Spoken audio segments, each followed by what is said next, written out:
Salam, terima kasih atas waktu kesempatan diberikan kepada saya, di mana pada saat ini saya diberikan kesempatan untuk menjawabkan soal sistematika, di mana di sini soalnya adalah jelaskan bagaimana Tritunggal Maha Kudus dalam pengakuan iman.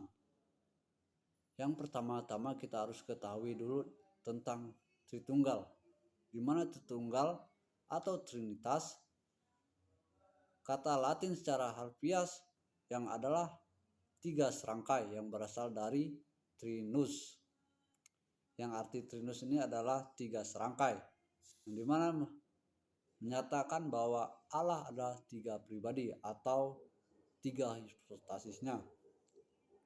Ketiga pribadi ini berbeda tapi merupakan satu substansi, atau mereka mempunyai satu esensi dan kuasanya juga sama, kemuliaan sama, tidak ada yang berbeda dari ketiga pribadi tersebut. Mereka mempunyai satu substansi. Di mana di sini soalnya tadi dalam pengakuan iman kita harus tahu dulu sejarah dari kredo. Di mana sejarah kredo Nicea Konstantinopel yang digunakan di gereja kita pada hari ini dirumuskan oleh 2 konsili ekumenikal. Konsili yang pertama adalah konsili Nicea yang pada tahun 323 Masehi. Yang kedua adalah konsili Konstantinopel pada tahun 381 Masehi. Di mana dalam kehidupan kita nilainya kredo adalah ringkasan dari doktrin-doktrin Alkitab dan alat bantu supaya kita mudah memahami. Dari situlah Bapak Gereja membentuk kredo iman agar kita bisa memahami secara pemahaman yang sehat. Di sini kredo juga disebut sebagai simbol iman kita karena ini adalah hal yang secara khusus membedakan ortodok dari pemeluk agama lain. Mana kredo yaitu Allah Bapa dan Pencipta. Aku percaya kepada satu Allah Bapa yang Maha Kuasa, Pencipta langit dan bumi dan segala sesuatu yang kelihatan dan tak kelihatan. Anaknya yang tunggal. Nah di sini dan kepada satu Tuhan Yesus Kristus Allah yang tunggal yang diperanakan dari Bapa segala masa, terang dari terang, Allah benar sejati, dari Allah sejati dilahirkan, tidak diciptakan, sehakikat dengan Bapa yang melalui Dia segala sesuatu dijadikan. Ini dia mengakui anaknya yang tunggal.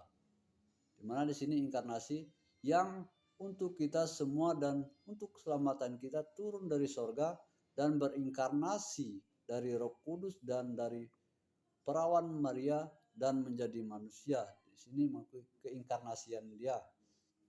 Penyaliban dan kematian Kristus, disalibkan untuk keselamatan kita, di bawah Pontius Pilatus Dia menderita dan dikuburkan. Mana di sini membuktikan kematian Yesus Kristus, di mana dan pada hari ketiga Dia bangkit kembali menurut kitab suci.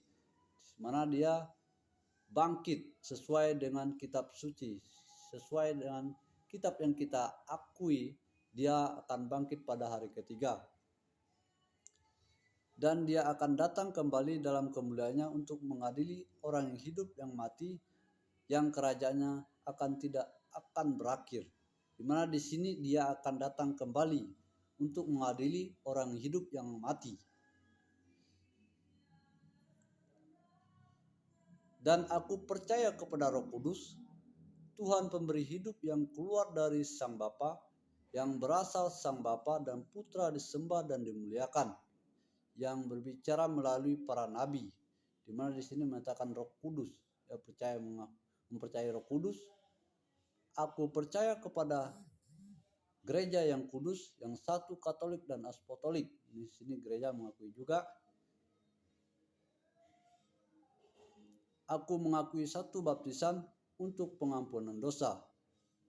Ini kita mengakui bahwa baptisan yang satu. Aku menantikan kebangkitan orang mati. Dia akan menanti-nantikan kebangkitan kita, kebangkitan umum secara universal, dan kehidupan di zaman yang akan datang. Amin. Mengakui keabadiannya.